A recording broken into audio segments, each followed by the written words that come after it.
to be here and to continue to support you guys. Here with Kim, my social media strategist. How was your weekend, Kim? It was interesting, like everybody else's. I told my husband I needed to be intentional online. Like I was reading, I'm a researcher. I love to research. When I got cancer, I researched it, made a plan, and done. When I learned about breast implant illness, researched it, made a plan, and done. And I found like researched everything like I could about COVID-19 and how best to position us as marketers and how to best position businesses. And now I'm ready to go. Like, okay, let's put a plan in place. Excellent. And I'm the same way. I've been doing a ton of listening to online marketers and business gurus and gathering my thoughts in order to be able to help everyone here and myself, of course. But I think it's important not to ignore the fact that, we are all listening to the news and getting more and more ramped up and nervous. And it's totally normal. It's totally normal. But what can we do when it comes to our marketing? We can't forget we're business owners. We can't forget we're humans. And somehow we have to combine those two. So Kim, talk to us about marketing amidst this chaos. Welcome, everyone. Hi, Susan. Hi, everyone, as you come on. Thanks for watching this morning. So, Kim, tell me your thoughts on what you've been listening to and reading about. Okay. Well, first of all, give yourself permission to be where you're at. And so like yesterday, I was kind of quiet on social media. I lost my main client that I've had for 5 years. It devastated me. Like I instantly started to cry. And so I knew that I couldn't show up as a positive who I was supposed to online. So I gave myself permission. So give yourself permission to take a step back, but then make a plan. So I knew I gave myself permission to take a step back yesterday, but then today it's like, put the earrings on, put the makeup on, do the hair, and let's go. And understanding this is all going to come and go. It's grief is up and down, and you're not going to always. So when you feel, make a plan is one thing. But the second thing, or first thing, how to remain a positive force is be available to your audience that you've already grown. So realistically, we all would love to grow our business, but I think for the next couple of weeks, maintaining our business and really amping up our presence is going to be key to our long-term success as business owners. Yeah. So, everybody's we're all in the same state right now. And so understanding where your people are, but just be available, show up. Don't be very sensitive about what you are posting, but be available to your people. And then being consistent. So still stay showing up. So give yourself permission to maybe not show up on a day, but then have a plan that next morning, getting up right away. Like that's the first thing. That's your priorities. You're showing up for the people that you're serving. And then ask them questions. Ask your people, how are you doing? Or there's lots of different tactics and tips that you could do to start engaging for the social media. But right now, let them know that you care about them and that you're there to be a resource for them. So whether it's, as you make your plans and what to do, like in a week or so, depending on your clientele, and gearing your message to your clientele audience that you serve, but could you say, how could, potentially some of us are looking at being maybe homebound for 4, 6, 8 weeks. We don't know, but could you do tips like how to rearrange, how to redecorate your living room with what you have? I mean, that would be a great marketing thing. So how to recirculate things in your house to redecorate your room, different things like that. And just so being available, asking questions, and then asking them, how could I help you as a interior designer? Is there questions that you have that you've always wanted to know? Could we do, could I hop on a Zoom call and just answer questions to people? So just being available, letting them know, asking them, how can I serve you during this time? Yeah, and it's true. I like this. And I do think it's going to be about connecting. So how can you connect? And we want to stay positive, but at the same time, you do have to let people vent their negative. And sometimes the negative gets the interaction going, but then you can turn it around and be the positive force. I will say when you were talking, what came to mind, and I just wrote it down because I'm doing a big presentation for the Interior Design Society tomorrow afternoon. I'll post a link in here for everyone because it will be accessible to everyone on how to, I forgot what I called it, what the title is, but how to kind of get through all of this and how to keep your business afloat. And the thing that I thought of when you were speaking was, do a mood board. Start posting mood boards. You know, keep yourself occupied. It's kind of like a hobby, something to keep yourself creative juices going, but then you can post them also just as one small marketing idea, because people get an idea of your taste and your aesthetic, and it'll make people happy to see beautiful things. Yes, yes. And I think that's really key. From what I'm saying is, if you can show up as a resource providing that readability and assurance, and not feeding into the hysteria, and not feeding into the panic and saying, oh my gosh, I don't know if anyone's ever going to pay me for my design services again. They will pay you, but it might not be this month. It might be in June or July.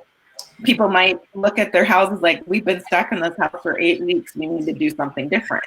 Without a doubt, in my eyes, and I'm not an economist, but I've been listening. Like Kim said in the beginning, she's a researcher, so am I. I did a ton of research this weekend.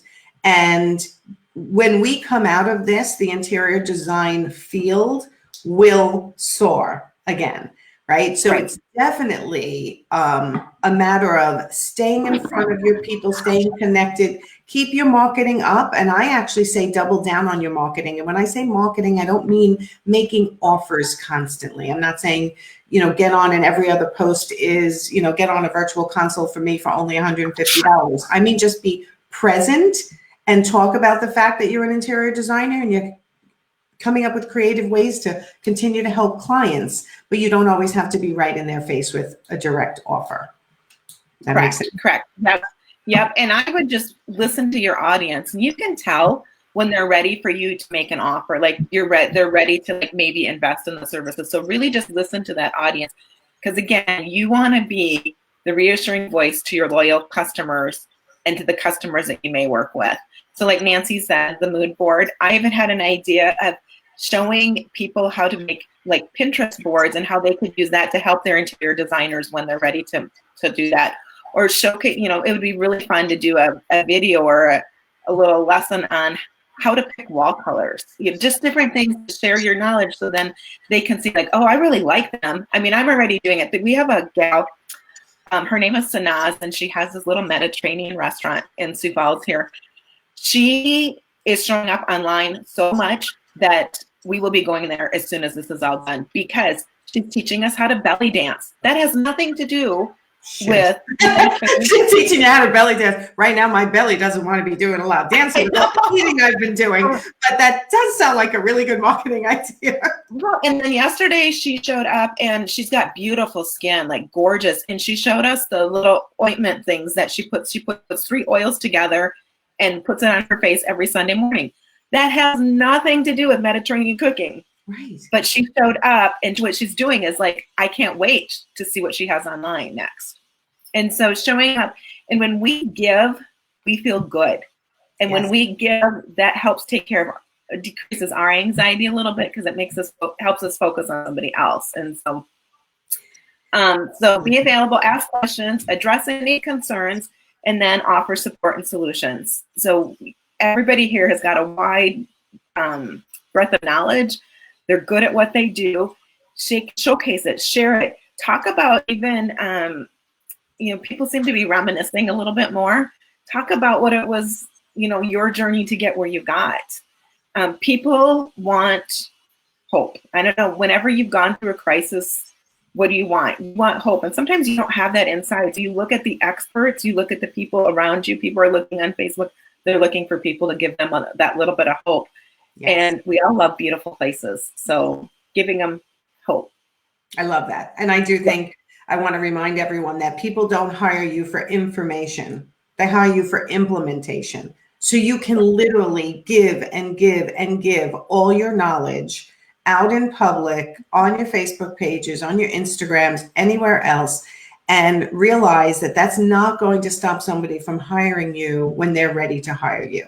It's just going to make them appreciate the fact that you're sharing so much, and it's going to make you come across as the experts that you are. So just like Kim said, make sure you're sharing how to choose paint colors, how to choose carpet, how to rearrange a room, anything you can share. Go back. If you're an educated, degreed interior designer, literally go back to your school papers and go little by little. What can I teach if you need inspiration? Go to the magazines that you read and go, oh, they taught that today. Let me put my own twist on it and teach it in my way. Just, get out there. It's time to double and triple down on your marketing. Definitely. And then showcase your pretty pictures, because I'm even looking at design and going deeper and looking at like, oh, that would be really cool. And I would be one that would hire somebody because I have no design skills. You can teach me all you want. I don't have them. And so I would love to learn about it to understand the process, but would be the one that would be hiring. So people will hire you to implement. Definitely.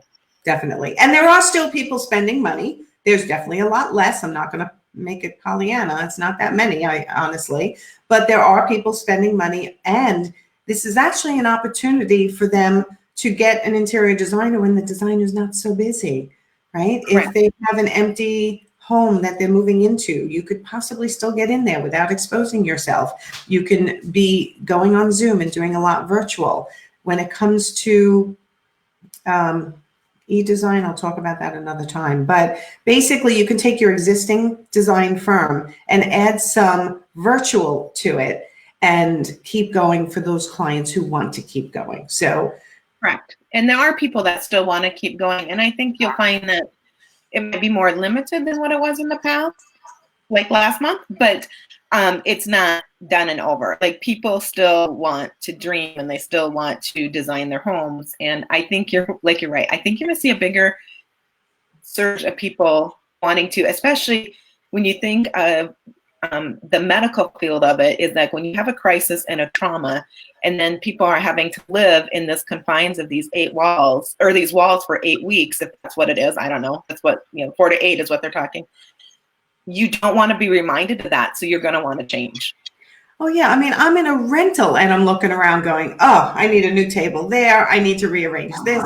There's white walls. I haven't put up my window treatments yet. Like, if I'm doing it, and I'm an art consultant in my past, so I've lived in the interior design world, but I'm also not a full interior designer. And I look around going, oh, there's so much I want to do. So this is the time that people are thinking. So fill in the blanks for them. That's the key. Good morning, everyone who's watching. I am seeing your comments. One last quick little extra bonus is collaborate. If you work with other interior designers or other people in your industry, suppliers or something, see if you can't say that you use a certain supplier all the time for cabinets. See if you can't get them on a Zoom call with you or a live call and answer questions and let people get to know about the service or the products that you use. Or if you use a certain tile company or something, and showcasing them and seeing if you can't get somebody from them on. I mean, that's a total different twist that people aren't thinking about, but it's going to make you stand out.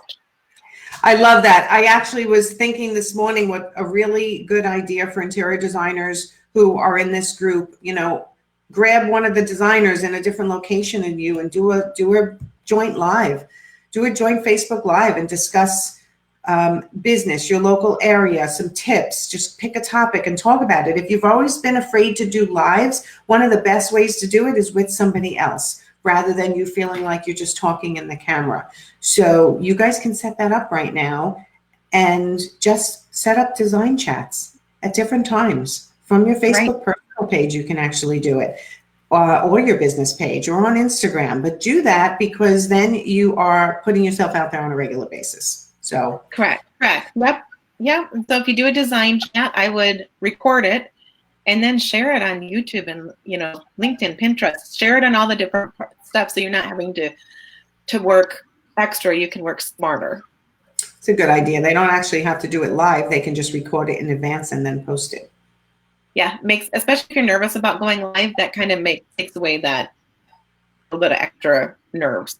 I said this a long time ago. Oh God, probably like 3 years ago. When I was in my first year of coaching, I met another coach who said, what I do, this is what she did. She would go live she would go live on her Facebook page, but only make it visible to herself. Oh. And then when it was over, she would rewatch it. And if she liked it, then she would make it visible to all her friends list or the public. And I'm like, oh my God, that's hysterical. I'm like, how many do you delete? She's like, quite a few. but that's another trick that I've never used, but I think put it out there, whether it's good or not, and just get people to know you're human, and stuff happens and it's not always perfect. Right. And you can always delete. I put a video up, a training video in my Facebook group, and my other business coach watched it and she messaged me and she goes, I don't want to hurt your feelings, but delete it. She goes, that was awful. So you can always delete. You can always delete. You can always remove it. Oh my goodness. That is so funny. That is so funny. Do you have a question? Do I have a question? I own a custom window treatment business, and we can measure new construction windows where no one is home and do virtual appointments from our showroom. That's great. That's awesome. And those are the things you want to talk about, because other people make sure your audience know that. Yes, definitely. And I would reach out to the construction people in your community and making sure that they know that you're still available to do that, because it's so hard to know who's available to do what or not. So definitely. Yeah, and I have to tell you, around here, some construction is still going on. Yes. Yeah. Well, we're not building a house, and it's still going strong as of Saturday and Sunday. Yeah. So, we have to look for the opportunities that exist. I think that's a great one. So that is awesome. All right. Give a quick recap, Kim, on your tips for marketing in this chaos. Okay. Make sure that you're made a positive force. Be available, ask questions, address concerns, and offer support and solutions. Absolutely. And I just added, I think, kind of double down on your marketing, on your availability, be real, teach things, do mood boards and post them. Anything you can do to enhance your own creativity, first of all, because when you guys are not creative, you wilt, right? I haven't been able to be creative. I wilt. It's like when I don't get to coach, I wilt. So make sure you're staying creative and sharing what you're doing, how you're doing it, and that will be what keeps you present in the world during this chaos. And that will be what drives people to you in the end when this passes. And it will pass. This too shall pass, right, Kim? It's going to pass. Right. This too shall pass. Yes. This too shall pass. Yes. 100%. All right, guys. I will. I'm present more than ever in the group for exactly the reasons why Kim has said, to be supportive to everyone. If you need me, tag me, and I will get to you as soon as I can. All right. Thanks for watching, and we will see you next Monday. Right. We're going to keep going. We're going to match our schedule because it's important for everyone to have a routine and stick to it. So create a plan, like Kim said in the beginning. And if you're coming on late, go back and watch. There was a lot of great tips in this live. Okay. Thanks, Kim. All right. Thanks, guys. Have a great week. Bye, everyone.